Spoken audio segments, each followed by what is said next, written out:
Welcome back to Bazooka Kickboxing and MMA. In today's episode, we're talking about leg conditioning, how to build your legs nice and strong to be able to take low kicks in your fights.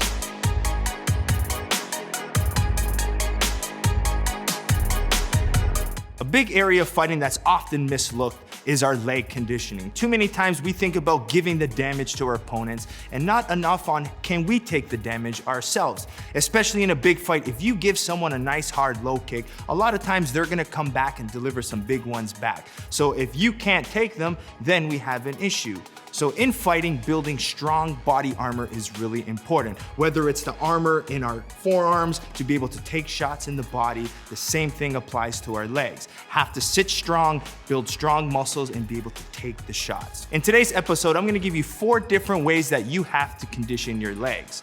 And it's a progression. You don't wanna go out there and just start sparring bare shins thinking that's the way you're gonna condition your legs. It's about slow progression, especially if you're a beginner just getting into sparring. It's important that you start slow, and then as you get more advanced, as you get more comfortable, and as your legs get more endurance and conditioning, that's when you can progress along the drills. All right, let's get right into it. So the first one we're gonna talk about is strength and conditioning. It's really important that we use our muscles that we want strong. So a lot of times I like to do my squats, my single leg, my trap bar deadlifts, all different exercises to make sure the muscles are strong in my quad, as well as the ligaments. A lot of time when a hard low kick comes, you have to really brace yourself, and you wanna make sure your knee is in a nice, strong, stable position. If you're taking a low kick and your knee's now starting to bend in and out, that's where we cause ligament damage and we're not really bracing for the low kick. So nice strong legs in the weight room are gonna help you really sit down on that leg, tighten that muscle, and to be able to take that kick without any issues.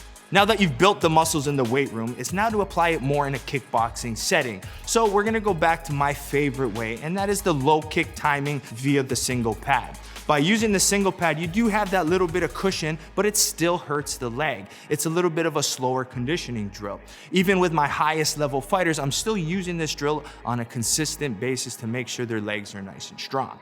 So if you're a beginner, start really light. Work on the timing, work on just touching the pad on your partner. As you get more advanced, this is when you really wanna sit down, dig the high shin, and really help your opponent out.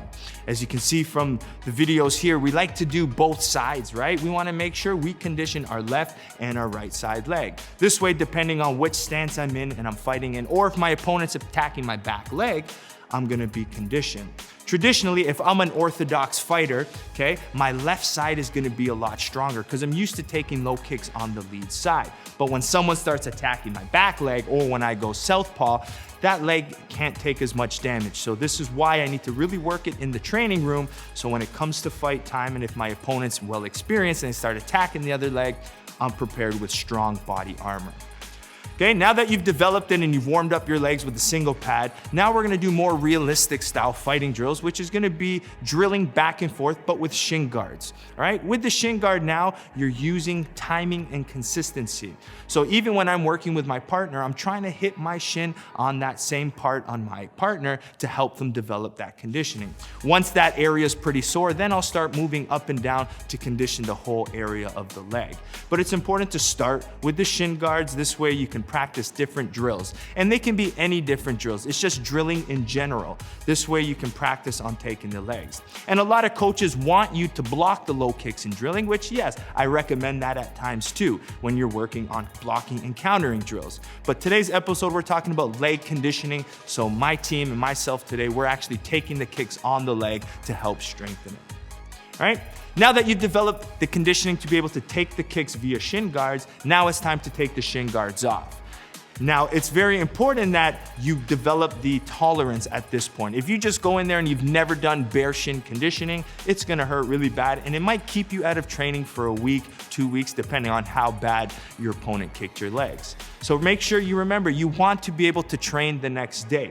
Leg conditioning isn't something that you're gonna develop overnight. It takes time, it takes years to develop really strong legs. But it's the little bits at a time that come help out. Even if you haven't trained in a couple weeks, it might hurt to even do the single pad. So work your way back up and then eventually end your training with the bare shin training, okay? Just remember, when you are doing bare shin training with your partner, it's important you really focus on precision.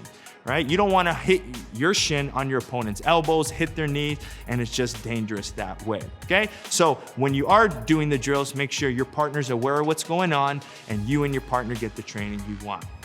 Okay, so make sure you keep liking, subscribing to Bazooka Kickboxing and MMA, hit the notification bell, stay up to date, and make sure you keep watching Bazooka Kickboxing and MMA.